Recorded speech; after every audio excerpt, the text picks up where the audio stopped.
that. Why does this topic matter so much? Very easy Bible quiz, hopefully.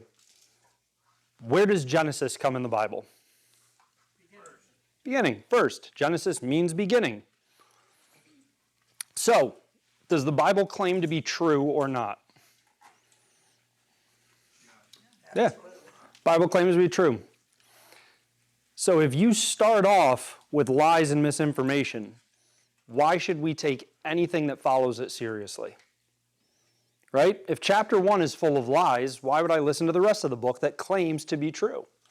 And so Genesis is foundational to Scripture. It's where the whole narrative begins. I mean, literally, the start of Genesis 1 is in the beginning. And Psalm 11:3 speaks to this, I think. Psalm 11:3 says, if the foundations are destroyed, what can the righteous do? Right? If you erode the cornerstone, what's left but a crumbling house? And so, if the church today, the Big C Church and Community Bible Church, if the church today can't have confidence in Genesis, if we can't have confidence, biblical confidence in how we came to exist, if we can't have confidence in what God says about how everything started, if the foundation's not there, what are we supposed to do? And we'll look at why I think some of these specific questions are actually a lot more important than we may hear. I came across a couple different people who said, later on, and this is a preview, so if you have questions about this, I promise you we're getting to it, old earth versus young earth, right? Like old earth versus young earth. Related to that is the idea of theistic evolution. Did God create evolution to be the process? And I came across some church leaders, some Christians who say, who cares? Like, this doesn't matter, right? I disagree. I think these topics matter very seriously, and we'll get to why, but Psalm 11:3 says, if the foundations are destroyed, what can the righteous do? And so when you're looking at one of the foundational components of the Christian faith, you're talking about creation. You're talking about how did we come to be? How did humanity come to be? How did sin come to be? How did existence happen? If I'm going to take the Bible seriously, okay, why should I take the first book seriously? And so I think creation as a topic really, really matters. This is a fun one. How many people have been told or thought or maybe still think, but is it science versus religion? Science and religion are mortal enemies. If you believe in religion, you have to reject all science. Thank goodness you guys all said no. It scares me when I talk to people who are like, yes, it is. But the problem is, for a long time, that's how it was presented. It was presented as, okay, well, if you're a Christian, you can't accept any science. And if you're any rational scientist, clearly you must be an atheist. Gene Howard Eklund wrote a book about 20 years ago now at this point, simply called Science versus Religion. And the whole premise of the book was, it's not actually science versus religion. And what Gene Howard Eklund found in this book, she did polls that, if you know data and mathematics and statistics, you need a certain amount of sample size with variables and stuff. So she did a national poll that met all statistical requirements to say, this is a fair assessment of all scientists. And what she found is well over half of scientists believe in an intelligent creator, believe in intelligent design, whether that's aliens, whether that's God, whether that's Buddha, whether that's Allah, whether that's we're a computer simulation, right? Like whether they disagree on what the intelligent design is, well over half of all scientists believe in some sort of intelligent design and practice some sort of religion. What she found is it's a very, very small minority. I think it was less than 5%, maybe right around 5%, describe themselves as actively hostile towards religion. So this myth of science versus religion is, quite frankly, I don't know where it came from, but it always concerns me every time I see it because I think it makes the conversation that much harder. Here are some famous atheists, okay? Here are famous atheists and what they have to say about the origins of the universe. These are the people that I've had atheists quote these people to me. I've read atheist papers that quote these people. Here's what famous atheist thinkers say about the origin of the universe. Charles Darwin, right? People came from monkeys? Charles Darwin? He says, reason tells me of the extreme difficulty or rather impossibility of conceiving this immense and wonderful universe including man with his capability of looking far backwards and far into futurity as the result of blind chance or necessity. When thus reflecting, I feel compelled to look to a first cause having an intelligent mind in some degree analogous to that of man, and I deserve to be called a theist. Charles Darwin explicitly stated, no, I'm not an atheist. There has to be some sort of intelligent being or force behind the design. So I don't know why we've thought like, okay, Charles Darwin, clearly atheistic. Now, Charles Darwin wasn't a Christian as far as I know. I've never encountered anything where he professes to believe in, Jesus and God and the Trinity. But Charles Darwin very publicly stated, no, I'm a theist. Albert Einstein, he went so far as to say, what really makes me angry is that atheists quote me for support of their views. He said, everyone who is seriously engaged in the pursuit of science becomes convinced that the laws of nature manifest the existence of a spirit vastly superior to that of men, and one in the face of which we with our modest powers must feel humble. Einstein was like, no, stop quoting me to support your atheistic arguments. There's clearly something there that is far greater than we are that we should feel humble in the face of. Stephen Hawking, right? Gotta be one of the most famous anti-God thinkers of recent memory. His famous one, I can't even think of the title, but A Brief History of Time. He acknowledged in an interview, they were like, okay, so you disproved God. And he said, no, my work has absolutely no bearing on God's existence. I'm saying that he's not arbitrary. By arbitrary, he means just random and acting without cause, acting without purpose. So Hawking is like, no, I'm not saying there is no God. I'm saying that whatever created the universe, and in subsequent interviews and subsequent papers, he stated there has to be an intelligent design behind the universe. When you study the universe, there has to be something intelligent that caused it. And he said, I'm arguing that whatever this intelligent cause of the universe is, it didn't act randomly. That's about as far from an atheistic origination viewpoint as you can get. And so there's this fallacy of animosity between science. And when you look at, goodness, I could have kept going. When you look at scientific minds, what's really, really cool and why I think Christians should be in the scientific fields is because when you study it, you see that all of this is pointing to a creator, which is awesome. Different times I'll reference different books back there. Please take pictures of those books or articles. Please do not actually take them. Those are my only copies, and I would very much like to keep them because they're all fascinating. But there's one book back there called In 6 Days, 50 Scientists on Why They Believe in a 6-Day Creation. Like 50 scientists on why they believe in a creator. And you've got orthodontists, you've got geologists, you've got biochemists, you've got physicists, you've got astrophysicists. So you've got all these men and women from a variety of scientific fields saying that I love science, and in my pursuit of science, it deepened my faith. It strengthened my faith. It further confirmed the existence of God as I know and believe him to be. And I love that. I think it's great. And so in this first section, we're basically going to do two halves of this conversation. Is there a creator? Because I think we probably all know people, or hopefully we all know people who don't believe in God. I hope our church knows people who don't believe in God and don't accept that there's a God who created things. So the first half, when you're talking about creation, is, okay, well, is there actually a creator? Because, think, if we're wrong about Genesis 1:1, things fall apart very, very quickly, right? So is there a creator? And then the second half of, okay, we can agree there's a creator. We can even go so far as to agree that we're both Christian and we believe in the Judeo-Christian God. We believe in Jesus. We believe in the Trinity. We believe in the Bible. But where do we disagree now? And so the second half will get a little bit more specific. But for this first half, here were some of the books that I referenced at different times. Reasonable Faith by William Lane Craig. Hugh Ross, Creator in the Cosmos. He's an astrophysicist. Antony Flew, that was fascinating. So in the 50s, Antony Flew was like king of the atheists. And that's not me saying that. That's like him saying with all humility, like I was the champion atheist of the 50s. I was the one all other atheists cited and quoted, and they were like, this is our leader, right? He was a philosopher. And he wrote a book when he was 84 titled There Is a God. And it tracks his journey from, sometimes you just switch words. it tracks his journey from firm, there is no God. I mean, he talks about like how dumb he thought the notion of a God was. But his ego and his arrogance as a philosopher would not let him just ignore the question. And so he's like, he says, like many others have said before him, but he says, I'm going to be the one to disprove God and shut up these obnoxious Christians. And Antony Flou's conclusion was, oh, there's absolutely a God. And so he tackles it from a philosophical standpoint, which is really, really fascinating. But he gets into some of these origins that we'll talk about.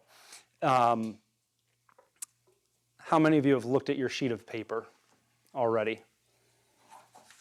Okay, anyone who has not looked at their sheet of paper, or anyone who has, can you remember? So there are 5 origins that pure naturalism, if I say pure naturalism, does anybody have an idea what I mean by pure naturalism? If I'm a pure naturalist, my theology, my belief system of the origination of the universe is it was all natural, like all nature. There was no deity involved. There was no intelligent being involved. It was all random chance. It was all the naturally material, immaterial world colliding. So pure naturalism is the removal of all deistic, all theistic, all polytheistic, monotheistic. Like, no, there is nothing outside of humanity and the existing world. So pure naturalism would be there is no creator behind the origination of the universe, behind the beginning of all of this. Kind of, because Hugh Ross actually argues that the Big Bang is exactly what Genesis 1 is talking about. When you look at the different factors and like the expansion and the rapid cooling and the rapid heating. So Hugh Ross, from an astrophysicist standpoint, is actually arguing that Genesis 1 is describing what science now thinks of as the Big Bang. But a pure naturalist would say the Big Bang, devoid of God, yes. And so the problem with pure naturalism is there's 5 origins of things within the universe that naturalism cannot explain. Can you think of any of them? Or can you remember any of them from the sheet? Origin of the universe. Origin of the universe itself, yes. Naturalism cannot explain the origin of the very thing they are saying began. Now I think we're probably looking down at the sheet. All right, so we will start with we look down at the sheet for the first one. So universe is defined as, and when I say things like defined as, I'm not making up my own definition. I'm using definitions that if you walked into any science classroom, like people would not disagree with me on this and be like, well, no, that's the Christian definition, right? The universe is defined as time, space, matter, and physical energy, okay? Time, space, matter, and physical energy. That is the universe. We are matter, we are energy, we exist in time, we exist in space, we are part of the universe. So let's work backwards from what we understand of the universe right now. The universe is expanding. I have not found any Christian scientist who disagrees with this. The universe is expanding. This is not an evolutionistic position. The universe is expanding. So for something to expand, it has to have what? A point of beginning. It has to have energy. Oh man, the engineer is going to show how bad I am at science. But no, for something to expand, it has to have a beginning. It has to be finite, right? Can something that's infinite expand? No. So for something to expand, it has to be finite with a beginning of that expansion. If I start walking, I was not always walking. There was a point where I was stationary. There was a beginning to my movement, to my expansion, to my change. So if something has a beginning that causes it to change state, which one of Newton's laws is this? Finish this sentence. An object at rest will stay at rest unless what? By a greater or equal force. And what other word is missing there? Outside. Outside, yeah. So an object at rest will stay at rest. In other words, if I put this chair, if you were like me and you just played hangman with your friends during science class, if I put this chair here, will it stay there if none of us touch it? If no earthquake happens, if no force comes through, right? Like if no force acts on this chair, it will stay here at rest unless an outside greater force moves it. So if the universe is expanding, it had to have a beginning, and at that beginning, it had to have been acted on by an outside force. by a cause. A cause for something exists independent of that thing. So what force, what cause can we possibly think of that is outside of and greater than all time, space, matter, and physical energy? God. A naturalist cannot answer this question. If you remove the idea of a deity, if you remove the idea, like I said, whether or not you want to say it's God like I believe in God, whether it's aliens, right? But if you remove the idea of a greater power, a purely naturalistic theology cannot explain the origin of the universe itself. Because naturalism cannot explain where the expansion comes from. What else can naturalism not explain? What's the rate of gravity? 9.8 meters per second squared. I don't actually know if that's correct. I'm kidding. We don't want to update, thank you. Yes, In elementary, we only have to know one. yes, they are correct. I made sure I at least looked that up before I began tonight, right? Fundamental laws of the universe. There are principles that wherever you are, they remain constant. They remain true. They are the building blocks of all mathematical and scientific equations. So that if I'm working on something here in Ohio, and Rebecca's working on something down in Sao Paulo, Brazil, and Scott's working on it over in Germany, we're not coming up with three different things because we're all using the same fundamental laws of the universe. Everything else is predicated on these laws. Naturalism cannot explain where these constants came from. Right? 1 + 1 = 2. We accept that. Cool. Where'd we get 1 from? Naturalism cannot explain where these fundamental laws originated. All they can do is say, well, we observe them. We see that they're there, but we have no explanation for how they came to be. Because they cannot be randomly occurring. If they were randomly occurring, they would not be universally constant throughout time. If they were just random happenstance of molecules colliding in some nebulous arbitrary means, again, that word arbitrary that Hawking said does not describe God, right? Random, without purpose, without intent. Naturalism cannot explain where we get the fundamental laws of the universe that govern mathematics and science. All scientific theory, all scientific equation presupposes these laws. Where'd they come from? A naturalist has to say, I don't know. They were always there, I guess. This one's the cool one. This one's really, really fascinating. So, does anyone know what we mean without reading the slide, the fine-tuning of the universe? Would the axis of the Earth be exactly within half a degree of survivability? Bingo. The axis of the Earth being at the exact right specific angle that we needed it to be. The rate of spin of the Earth, the distance of the Earth from the Moon, from Mercury, from Venus, from the Sun. So the fine-tuning of the universe is referring to over 100. And this is where I'm very grateful that there are people who, we've laughed that I'm pretty nerdy. There are people who I look at and I'm like, nerd. There are people who have sat down and they're like, I'm going to fill a notebook and I'm going to track every single specific datum, right? That's the singular of data, data's plural, datum. I'm going to track every specific datum of the universe that exists, that if it were off by the slightest fraction percentage, life wouldn't be possible. And when I say the slightest fraction or percentage, this is what I'm talking about.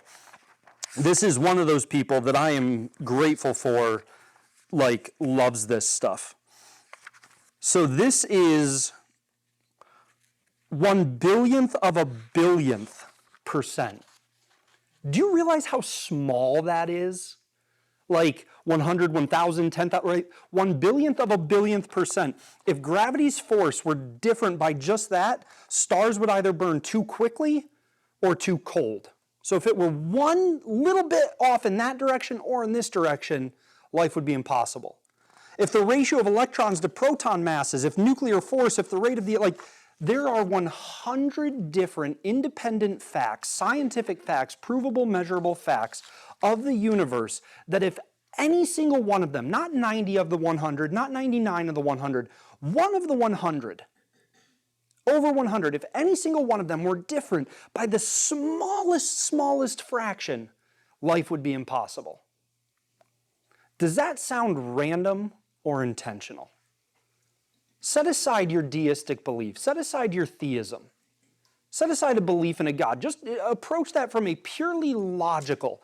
If I tell you that 100 independent, non-related factors are all exactly where they need to be within a billionth of a percent point, would you say, wow, that was lucky? I mean, goodness, if we ever had 100% of our church people show up at the same time for a service, I would say that was divine intervention. Right? So we're going to look at over 100 different factors in the universe and say, wow, they are all precisely where they need to be. Has to be dumb luck. Has to be blind random chance. No, naturalism cannot possibly explain the origin of the fine-tuning of the universe. Mathematics defies a logical explanation for why these would all line up. Like the statistical probability of that happening is zero. What else can naturalism not explain? It can't explain the origin of consciousness. What do I mean by consciousness? You guys are all, your eyes are open, you're looking at me, you're hearing life. Life and intelligent life, the ability to process, right? We heard what Scott just said. We were consciously aware of what Scott just said. Naturalism can't explain consciousness. Because if you start with just pure brute matter, and by matter I'm talking about the scientific, right, like matter. If you just start with non-alive, non-conscious matter, and you just smash it with other not alive, not conscious matter, it doesn't matter, pun intended, how often you do that, you will never wind up with conscious living matter. You just wind up with bigger and bigger globs of non-conscious, non-alive matter. I mean, imagine that these chairs were all little molecules, right, in the universe. They are not living, they are not conscious. That chair did not feel that. I have not hurt that chair's feelings. It is not aware that I just hit it. So if we took these chairs and we just started throwing them at each other at incredible speeds, we're not going to all of a sudden wind up with conscious thinking, aware intelligence. We're not going to wind up with living matter by just smashing together non-living material over, they'd all be broke. What if we added in the chairs from all the churches in the area? No, you just wind up with a bigger mass of non-conscious matter. Naturalism cannot explain why we exist and can think. Like naturalism can't explain why an atheist disagrees with the origin of a creator. That's a pretty shaky worldview. I mean, think about it. If your worldview can't even explain how you got there, that's scary to me. If my worldview can't explain why I can even have that worldview, that seems like a pretty flawed premise to build my whole theology around.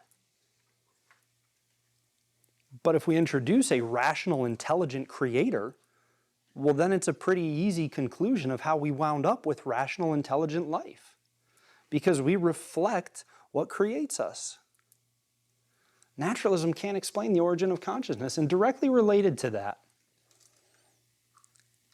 if it is all random chance, if we really are, through sheer dumb luck, we came about because a bunch of non-conscious matter hit each other enough times that consciousness popped out of it, well then what value does your life have? If you're just dumb luck, what value does your life have? Why should I not get to show up at your house and take whatever I want and leave you dead? You're just dumb luck. You're a random statistical variable in the nothingness of eternity. See, here's where it really gets sad. Naturalism can't explain morality. Naturalism can't explain worth.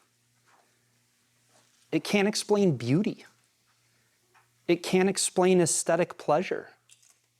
My favorite color is blue. Not a joke, my favorite color is blue. Does anybody have a different favorite color? Yeah? What? What? Red. Red. Why? Why do two people who grew up in the same country in relatively similar conditions, right? One of us didn't grow up in the slums of a third world country. Like, why do two people have a different aesthetic preference of a color? Does blue actually improve my life in any way? Like, is there a quantifiable, well, a blue shirt makes me live longer, but a red shirt makes me live shorter? Unless you're near an angry bull, I don't know. Right? Naturalism can't explain aesthetics. It can't explain beauty. It can't explain emotion. It can't explain feeling. It can't explain the value of life. It can't explain morality. I've walked through this diagram with people, Are there universally, I won a debate in high school. This was a fun moment. I won a debate in high school. Everybody knew I was the Christian. So our one teacher had me purposely debate, is there God? And so we just opened it up. I got to go first, or I got to go second. And so my friend, who's a good friend, I mean, like someone I genuinely enjoyed hanging out with, Allie Carbone. And Allie went first, and she was very much, there is no God, not agnostic, we don't know, but like there is no God. And she went first, and she did her whole big thing on there's no God. And she concluded with there is no absolute truth. And Mr. Burns turned and said, okay, Sam, rebuttal. And I said, Allie, was that statement true? And after about 30 seconds of silence, Mr. Burns said, Sam won the debate. So start with, are there universally applicable moral truths? If they say no, have fun with it and say, okay, was that a true statement or not? Right away, their argument falls apart. But let's go down the road with them. I've done this. I've done this with people I care about. I've done this with my brother. Joe, are there universally true morals? No. I've shared part of our family's testimony, right? His sex abuse at the hands of his kindergarten teacher. We've asked him, Joe, when is what happened to you morally good? When is what happened to you morally acceptable? That's when the conversation tends to shut down. But ask someone, no, there's no universally true morality. Okay, when is child sex slavery good? When is that okay? Well, it's not. I've had people say, okay, so there extreme things like that, they are not morally good. Okay, so is that just true for today, or is that true for all time? Well, that's just true for today. I said this to a friend. And we're going to say things that are going to sound shocking to you, okay? I was talking to a friend. He was like, no, that's true today, not all time. And I said, okay, was the Holocaust good or bad? He was like, well, bad. I said, you can't say that because you weren't alive back then. So you have no right in determining what was morally acceptable back then. And he was like, well, but the rest of the world agreed. And I said, no, the rest of the world was wrongly imposing their morals on Germany. How dare these uppity other countries impose their morality on Germany? You can't say that was bad what they did. You're saying I'm imposing my morals on you? Back in the 40s, we imposed our morals on the Nazis. Shame on us. He was like, oh, okay, the Holocaust was bad. Okay. I said, okay, so there are universally applicable moral truths. Yeah. All right, so where'd they come from? Well, they come from the collective will of society at the time. These are real conversations. They come from the collective will of society at the time. That's who determines a universal. I said, no, then it's not universal. Because we just looked at it. We just looked at that. We can't say the Holocaust was wrong. We can't say slavery was wrong. We can't say any sort of evil that happened in the past was wrong because we were not alive back then, so we don't have a say. And if the majority of people wanted to go along with it, then they're allowed to because they're the ones who determine what is morally acceptable and right. Well, no, we have to be able to look backwards and say that was wrong. Okay, so then morals, value, worth, the value of a human life, the worth of someone else can't be determined just by the collective will of society at the time. They're not universally true if that's the case. So where does morality, where does worth, where does value have to come from? it has to come from an eternal source. It has to come from, if something is going to be universally true, it has to come from something, from a source that is outside of society, that transcends time. Otherwise, it's not universal. Naturalism cannot explain the beauty of holding your child. They can't explain picking out a paint color that you like. They can't explain enjoying a good meal. They can't explain why some things we know are wrong. There are good people, right? Jesus said no one is good but God. I'm using good in the humanistic sense of it, okay? Right? Mother Teresa, by all accounts, did good things. Cared for the poor, helped orphans, things like that, right? I've known people who are very generous with their money. People who are very generous with their time who are not Christians. But you still have to ask them, okay, where does the sense of good come from? How do you know? How do you know? Does anyone have to teach an adult? And we're not talking about people with genuine like mental chemical deficiencies, right? Like sociopaths and psychopaths and stuff who lack the neurons to process this. But does anybody have to like tell an adult like, hey, just double checking, you still think like forced prostitution on teenage girls in other countries, like that's wrong, right? Like your view hasn't changed on that? No, of course not. I know that's wrong. Why? If you don't believe in an external, universally true source, why? How do you know that's wrong? I just do. The value of human life has to come from somewhere, and naturalism cannot explain where. So my conclusion to all of these things, given the sheer volume of questions that a purely natural, think about it. If you sat down a naturalist and you said, okay, where did we get morality from? I don't know. Okay, well, forget morality. Where did we get consciousness from? Where did we get the ability to even have this conversation from? I don't know, I can't explain it. Okay, well, where did we get the details of the universe that allow us to be alive from? Don't know.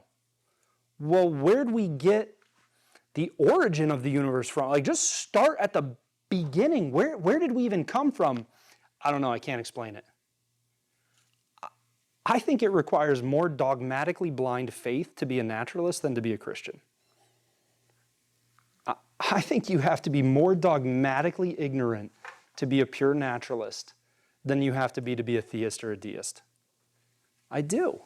I don't understand how a worldview can have no answers for fundamental questions of our existence and still be held.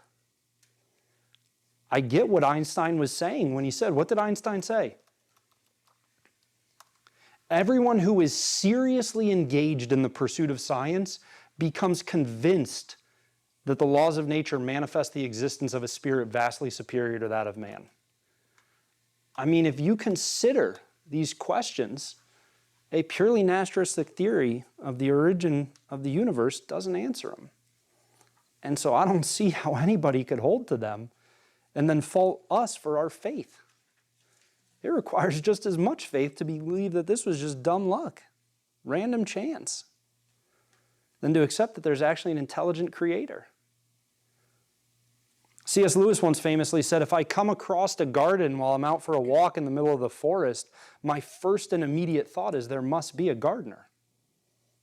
Right?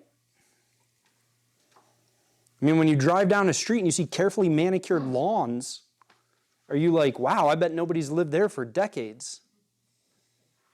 No, there's a house in our neighborhood that is vacant, and I'll tell you, their yard does not look perfectly manicured and maintained. So I just don't see how I'm not trying to be mean. I've said this to friends. I've said this to people I care about. I think I've talked about my buddy Jared before. Jared, my best friend in college. If I didn't have a brother, that was the best man at my wedding. Jared was a naturalist. And he and I were hanging out one time. I said, dude, you might have more faith than I do. I don't see how you hold to this. And Jared was honest enough. And he never professed Christ, but around sophomore, junior year, Jared was like, there's got to be something out there. Because when you really press naturalism, it falls apart.